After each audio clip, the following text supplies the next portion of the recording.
Zor mag'lubiyat. Avtori Zbigniew Brzezinski.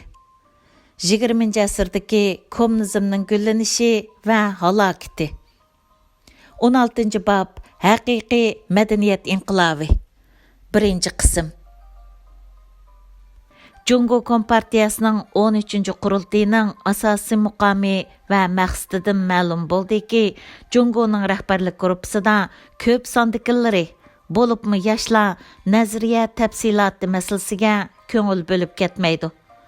Ularning ko'ngil bo'lidigini asosligi Jungo G'arbning eng yangi fan texnikasini amalning barcha tezroq qabul qilib va hazm qilib, iqtisodni unumlik va muqim rivojlantira olamdi yo'q edi. Ular mana buni siyosiy bilan shug'ullanishdiki asosiy nishoni va chiqish nuqtasi deb qaraydi. Zhao Ziyang Beijingdagi qurultayda doklad berib, necha kundan keyin Gorbachev Bolsheviklar inqilobining 70 yilligini tabriklashga qatnashgan Sovet Ittifoqi Kompartiyasi rahbarlariga programma xarakterlik muhim nutq so'zladi. Necha oy muzokara qilib tayyorlangan bu nutq islohot natijalarini yakunlash hamda keyingi xizmatlarni o'rinlashtirishni maqsad qilgan. Kommunizm nazariyasining mag'lubiyati paydo qilgan masalalarni kuchining boricha hal qilish uchun har ikki davlat islohot qildi. Zhao Ziyang va Gorbachevning nutqi kishilarga ikki davlat islohotining qadam bosqichlari, xarakteri va doirasini selishtirma qilishga bir qism yeb uchi ta'min etdi. Jamiyatni gullantirish va zamonaviylashtirish ustida izlanishda Jungoliklar nazariya va amaliyotda sovetliklarning oldiga o'tib ketdi. Zhao Ziyang dadillik bilan o'tirib qo'ygan amaliy sotsializmning dastlabki bosqichi nazariyasi bilan selishtirganda Gorbachev ideologiya jihatda uncha dadil bo'la olmadi. U ideologiya nuqtasidan o'zining tirishchanligining zodi nima ahamiyati borligini aniq ko'rsatib bera olmadi. Islohotning qachongacha davom qildiganligini bir narsa deyolmadi. U nazariya jihatda mujmal qilib, islohot jamiyatimizning ilgirlash musofasining alohida tarixiy bosqichi. Leninning biz nimadan nimaga o'tamiz degan masalasiga javob berganda, biz butunlay jazmlashtirgan holda sotsializmga yangi hayotiy kuch qo'shishimiz kerak, ya'ni ruhimizni urg'utishimiz kerak dedi. Bu xil nayramazlik bilan tushuntirishning zodi qandaq uzoq muddatlik yetakchilik loyihasi ta'min etadiganligi gumonlanishga arziydi. Dastlabda Gorbachev partiyaning rolini o'zgartirishni ancha xohlab ketmadi. Garchi u demokratiyalashtirishni tashabbus qilgan bo'lsa-mu, bo'libmi Sovet yerlik parlamentda demokratiyalashtirishni yo'liga qo'yib, avtonomiya huquqini kengaytib, texmi obyektiv qonuniy o'lcham turg'izdi. Ammo u bu xildagi tashabbus bilan birga yana davrning talabi bo'yicha yangi vaziyatda partiyamo inqilobning islohot harakatining oldingi sepida mengishi kerak, partiyaning rolini o'zliksiz kuchaytirish, mantiqiga uyg'un muqarrar yuzlanish deganlarni qayta kaskin ta'kidladi. Jungoliklarga o'xshamaydigani sovetliklar 1987-yilimi yanala partiya bilan hukumatni ayirish masalasini o'ylashmagan edi. 1987-yili sovetliklar Jungoliklardek partiyaning doisi, ya'ni hukumat bosh ministerining huquq tutish muddatini 2 navbat, ya'ni har navbat 5 yil bo'ladi degandek zo'r siyosiy qarorni chiqarmadi. Ehtimal Jungoliklarning ta'siriga uchirganlikdan biror yildak vaqt o'tganda sovetliklar ondan o'xshash qaror chiqarishdi. 1987 va 1988 yillari Sovet Ittifoqining tashviqot vositalari Jungoning islohotga qarta tafsiliy va barg'ansiri hislashlik qilgan xabarlarni taqatdi. Buningdan Jungoning islohoti yangilik yaratish ro'yiga ega, texmi muvaffaqiyatli bo'lganligiga hukm qilg'ili bo'ladi. Buningga qarta Sovet rahbarlari pisand qilmay tura olmadi. Qandaqli bo'lmasin, Gorbachevning da'vat qilishi bilan Sovet İttifaqı Kompartiyasi 1988 yılı yazda yuqur dərəcəlik əməldarlarının vəzifə ötəş müddətiga o'xshash chek qo'ydi. Yeni yerlik hökumətlərinin başqurishida partiya bilan hökumətni ayirish təklifini tasdiqladi. Gerçi Gorbachevning revizionizm ideyasi bo'lsa-mu, ammo Sovet İttifaqının asta ilgirlash qadami shak shubsizki Sovet İttifaqı yuqori qatlam rahbarligi kollektiv rahbarlik bo'lib, Gorbachevning shaxsiy qaror chiqara olmaydiganligini ko'rsatib berdi. Ammo vaqt jihatdan bundaq orqada qilishning zo'r siyosiy ahamiyati bor.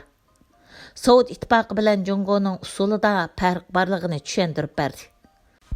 Gorbachevni qo'llaydigan Fedor Burlateski ismli Sovet İttifaqlik bir muxbir bu farqlarni, ya'ni bo'libmi bu ideologiya masalasini bir taraf qilish usulidagi farqni bir ig'iz so'z bilan echib berdi. O 1988 yılı 4 ayının 20 günü Adabiyat gazetida o'zining Jungo safiridagi ta'sirotlarga Sovetliklarning qaytargan inkaslarini yakunlaganda mundaq deb yozgan. Yaqinda Jungodan qaytib kelib, ularning islohotlarini tanishtirishga muyassar bo'ldim. Ularning oila höttigarligidan foydalanib, ochliq masalasini o'ngishli hal qilganligini alohida tilga oldim. Ular 5-6 yilda ochliq ishlab chiqarishida 3dan 1dan ko'proq oshiribdi. Dehqonlarning turmush saviyasi 3 hassa eshibdi devidim. Tuyuqsiz, hurmatga sazovar bir zot gap qistirib, bu rostili qaltisish bo'pti. Ammo buning uchun qanday badal to'laganligini bilamsizlar? Badal shuki, sotsializm zo'r chekindi, kapitalizm kirgizildi. Iqtisodni oshiramiz deb, mushundaq zo'r badal to'lsa, bak yuqori bo'lib ketmamdi, dedi. Sovet İttifaqının oliy rahbarlik qatlamida shak shubsizki, mush qatlamdagi so'zlarni anglag'ili bo'ladi. Bu texmi ulug'vor islohotni ilgari surishning asosliq nazariyaviy to'salg'usi. Natijada Jungoliklar mayli ideologiyada hamda amaliyotda bo'lsin, texmi dadil bo'ldi. Ularning islohoti Sovetninkidan cho'nqur bo'ldi. Yezi egiligida texmi shundaq bo'ldi. Shahar va yezi bozor sanoati, tashqi savdo, iste'mol buyumlarini ishlab chiqarish va xususiy egilik qatorliq taraflardimi ahvol shundaq bo'ldi. Jungoda dehqonlar amaliyotda yerga ega bo'ldi. Iqtisodiy alayda rayonda minglagan chet el korxonalarining ishlab chiqarish tijoratiga ijozat qilindi. Mulozimat kasbida xususiy korxonalarning soni shiddat bilan oshdi. Yezlarda hunar san'at korxonalari va kichik zavodlar ko'plab qurildi. Iste'mol buyumlarini ishlab chiqarishga ilhomlantirildi. Texmi muhimi Sovet İttifaqiga o'xshamaydigini Jungo zo'r darajada askar qisqartib, davlat mudofaa chiqimini azaytdi. Jungoda har qaysi taraflarda Sovet İttifaqiga qaraganda amaliy islohot elib berildi. Buningdan sirt islohot Jungoda umumyuzlik qo'llashga erishdi. Amaliyotda bu dal islohotning Jungoda ehtimol muvaffaqiyatlik bo'ladiganligi, Sovet İttifaqida islohotning ehtimol bir nuqtada turib qoldiganligining asosliq sababi. Jungolik dehqonlar bilan Sovet İttifaqilik dehqonlarning o'xshamaydigan yeri ular yo'qotilmagan. Shunga fursatdan foydalanib ishlab chiqarishni oshirsa bo'ladi. Jungoliklar Sovetliklarga o'xshamaydigan bo'lib, tug'ma ishchan. Jungoning davlat ahvoli bilan Sovet İttifaqining o'xshamaydi. Jungo kommunizmni tanlashdan ilgari fuqarolarni mustaqil iqtisodiy faoliyatlardan azaldan cheklamagan edi. Jungoliklar Sovetliklarga qaraganda cho'nqur yiltiz tortgan. İjtimoiy asosi texmi kengri bo'lgan savdo an'anasiga ega bo'lganlikdan, shunga davlat ichida savdo ishlarini ro'naq topqizish umidi bo'lib qolmasdan, yana Jungoning dunyo savdosidagi rolini yuqori ko'tarishda texmi umid bor. Yana biri Jungo aholisining mutlaq ko'p qismi xanzulardan iborat birli millat bo'lsa, Sovet İttifaqi ko'p millatdan tarkib topgan birikma gavda. Huquqni mərkəzgə mərkəzləşdiriş əməldən qaldırılğan, Jungo o yanılı birlikə gələn bir Jungo bulub turaverdi. Lekin huquqni mərkəzgə mərkəzləşdirishdən vaz keçkən Sovet İttifaqı çaq çekidən parçalanıb ketishi mümkün. Jungo rəhbərlərinin nişanı aniq, ishonch yetarlik bo'lib, harakat loyihasi oldi bilan islohot qilish, ondan oshkorlikni yo'l qo'yish edi. Sovet İttifaqida oshkorlik islohotdan baldur bo'lib qolmay yana islohot to'g'risida gap-jiq ish oz bo'ldi. Shunga tajribalik Jungo masalalari kuzatchilari Jungoning yanama ilgirlab islohot qilish istiqbolidan umidvor bo'lishdi. Ular birdak mo'ljarliksiz tabiiy ofat yoki siyosiy ma'lumotchilik bo'lmasla, Jungo ehtimol keyingi 10 yilda davomli tez taraqqiy qilishi mumkin.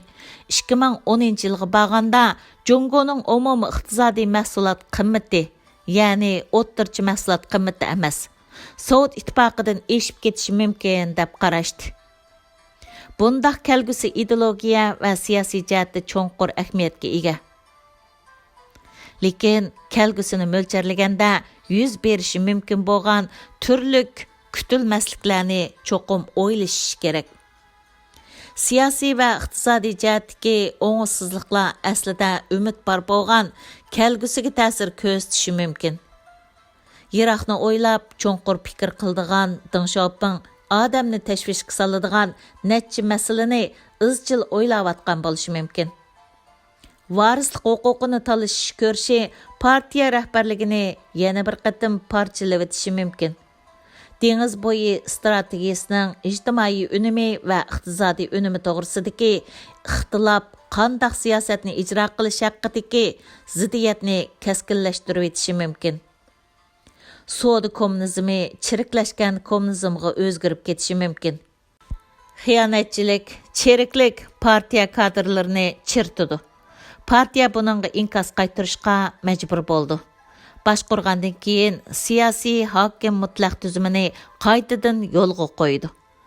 Bir vaqtda pul paxalligi shahar aholisining kompartiya hokimiyatiga qarshi turishini keltirib chiqarib, iqtisodiy ko'p xillikni yanama ilgari surish, ehtimol texmi cho'ng ma'lumotchilikni paydo qilishi, demokratiya talab qilgan sadolar kun sari kuchayishi mumkin. Huquq ko'rish sababidan ilgari siyosatda zo'r o'zgarishlar bo'lgan. Bu ahvol qayta ko'rilishi mumkin. Hozircha Deng Xiaopingning 2 nafar izbosarining o'rnini mustahkamlab bo'lmaganligini jazmlashtirgili bo'lmaydi. Deng Xiaoping mubada siyosiy sahnadan chekinsa, 2 varisning huquqiy xirisga uchrashi mumkin. Vaziyat ularning ikkisi yoki birini boshqa yo'lga mangdirishi mumkin.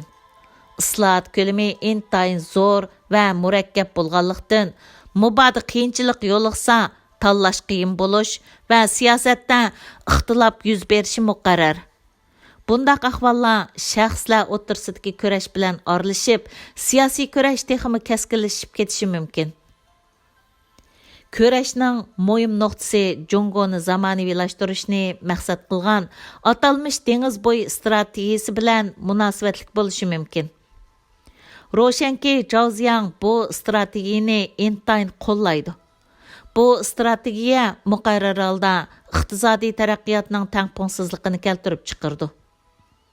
Dengiz bo'yi rayonlari iqtisodiy taraqqiyotning boshlamchisi bo'lib, boshqa rayonlarning oldida mangadi. Amaliyotda bu rayondagi 200 million jungoluq turmush saviyasi jihatdan Tinch okean atrofidagi boshqa gullangan kommunizmsiz davlatlar puhralar qatoriga oldi bilan kirdi. Dengiz bo'yi strategiyasini qo'llaydigan kishilar bu strategiya ato qiladigan texnika va iqtisodiy natijalar Jungoning boshqa rayonlariga zo'r manfaat yetkazishini umid qiladi hamda mo'ljarladi. Jungoning boshqa rahbarlari uncha umidvor emas. Hatto dengiz bo'yi strategiyasining xavf-xatarni ko'rib yetdi. Bu strategiyani muvaffaqiyatli yo'lga qo'yganda davlat ichidagi har qaysi rayonlarning ijtimoiy iqtisodidagi farqni zo'raytib o'tadi. asosiy jihatdan kapitalizm xarakteridagi qimmat qarshini rag'batlantirganlikdan ideologiyadagi jonliqlik sig'dirg'ili bo'ladigan chekdan eshib ketadi hamda sotsializm ideyasida cho'nqur yiltiz tatgan tang taqsimotchilik an'anasini butunlay inkor qiladi. 1988 yılı 4 ayının 25 günüdən 5 ayının 1 günügacha Beijing həftəlik gazetida xəbər qılıb, qismən partiya kadrlarının bu strategiya ichki quruqliqdagi rayonlarning taraqqiyotiga to'salg'i bo'lishidan andish qildi, dedi hamda dengiz bo'yi rayonlarining taraqqiy qilishiga agishib, Jungoning ichki quruqliq rayonlari texma orqada qoladiganligining xavf-xatirini ta'kidladi. Buningdan sırt, dengiz bo'yidagi rayonlarning iqtisodini yanada jonlantirish, hozirgi islohot paydo qilgan pul paxalligini texim ig'irlashtirib etishi, shahar ahillariga yangi qiyinchilik tug'dirishi, ijtimoiy malmonchilik paydo qilishi mumkin. Jungoning yangi bosh ministri Li Peng islohotni yo'lga qo'yganda texmi ehtiyotchan bo'lishni rasmiy o'tirg'a qo'ydi hamda mol bahosini davomli tizginlashni ta'kidladi. U dengiz bo'yi strategiyasini qo'lladi hamda bu to'g'rida so'z qilganda boshqalarga qaraganda ehtiyotchan pozitsiya tutdi. Hozirgi islohotning eng cho'ng tahdidi pul paxalligi bo'lishi mumkin. Kompartiya davlatlarida bozor mexanizmini qisman kirgizgan har qitimliq sinoq mayli Yugoslaviya, yaqinqi Hungariyada bo'lsin yoki eng yaqinqi Jungoda bo'lsin, hammasida pul paxalligini paydo qildi. Chunki mubodo tizginlashni amaldan qoldirsa, iqtisodiy taraqqiyotning harakatlantirgich kuchini bo'g'ishni bekor qilsa, kommunizm iqtisodiy tuzilmasining zo'r nuqsonini oshkorlab chiqadi. Ehtiyoj ta'minlashdan eshib ketish hodisasi ko'riladi. Ammo haqiqiy bozor egaligining muqim elastiklik mexanizmi orqali tangshalmaydi. Ishchilarning pul paxalligi sababidan chatoq chiqarishidan ansirganlikdan islohot qilmoqchi bo'lgan barliq kompartiya davlatlarida dodil islohotchi kommunistlarmi dastlabki nishonlarini o'zgartirishga majbur bo'ladi.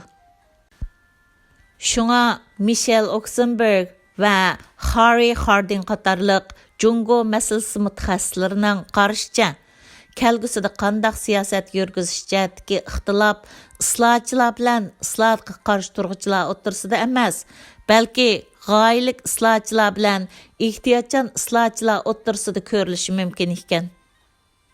Dodil islohotchilar pragmatizmlik prinsip bo'yicha ish ko'rdi. Lekin ehtiyotchan islohotchilar iqtisodiy taraqqiyotning siyosiy va ideologiya jihatda qalaymiqanchilik paydo qilishidan andish qiladi. Iqtisod gullansa, ya'ni shundoq bo'lishi ehtimolga yaqin. Ideologiya iqtisodga bo'ysunish hodisasi davomlashadi. Iqtisod xaroblashsa, ya'ni bundoq bo'lishi mumkin. Huquq ko'rishi qayta yuz berdi. Bu chaqda ma'lum taraytish siyosati qo'llanishi mumkin. Ammo shundoq bo'lgan taqdirdami islohot yanada davomlashadi hamda bundan keyingi bir necha yilda Jungo iqtisodining eshishi Sovet ittifoqininkidan davomliq tez bo'ladi. Siyosiy tuzilma jihatda texmi murakkab masala ko'rilishi mumkin. Jungo boshlab bo'lgan tuzilma islohoti asosligi yuqoridan tövanga bo'lish asosida elib berilgan. Gorbachev rahbarligidagi Sovet rahbarlariga o'xshamaydigani, Jungo rahbarlari yuqorining tirishchanligiga moslashish uchun tövanda bir maydon zo'r ko'lamdagi demokratiyalashtirish harakati qo'zg'amadi.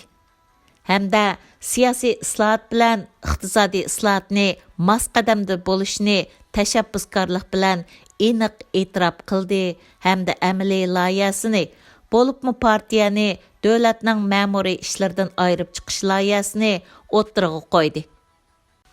Bundaq bo'lganda Deng Xiaoping huquqni mahkam tutib turgan ahvolda Jungo rahbarlari islohotning musofasini kontrol qila oladi hamda davomliq olg'a siljitildi.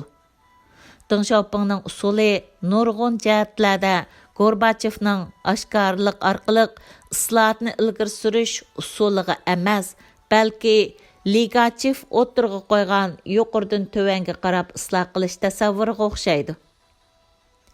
Lekin Deng Xiaopingning muvaffaq siyosiy harakat qo'llanmaganligi yanla bir sir bo'lib turmoqda. Jungoning iqtisodiy plani haqiqatan ulug'vor plan. Jungoning ishikni sirtqa echib etishi, bo'lib dengiz bo'yi rayonlarida haqiqatan ishikni keng echib etdi. Tashqi dunyo bilan bo'lgan savdo aloqasi tez kengaydi. Bundaq ahvolda haqiqiy siyosiy erkinlashtirishni yo'lga qo'yishni talab qilish, yana ilgirlab haqiqiy demokratiyalashtirishni yo'lga qo'yish sadolari cho'qim kun sir kuchaydi. Buning alomatlari ko'payyotidi hamda texmi ro'shanlashyotidi. Partiyaning roli, partiyaning ommaviy medialarga bo'lgan tizginlishi, partiyaning siyosat tuzishdagi monopolligi xirisga uchirishi mumkin. Bir vaqtda texmi keng ijtimoiy, iqtisodiy, siyosiy ko'p xillik moslashgan iqtisodiy islohot boshqacha siyosiy qarashlarni boshqarishni texmi qiyinlashtirib etadi. Shunga siyosiy tuzilma jihatda ba'zi ig'ir masalalar ko'rildi. Iqtisodiy plan qat'iy ijro qilinmasa, bu masalalar texmi o'tkirilishib ketib, yuqori qatlamdagi rahbarlar o'rtasida siyosiy va ideologiya jihatda o'zaro ayblash barg'ansir keskinlashadi.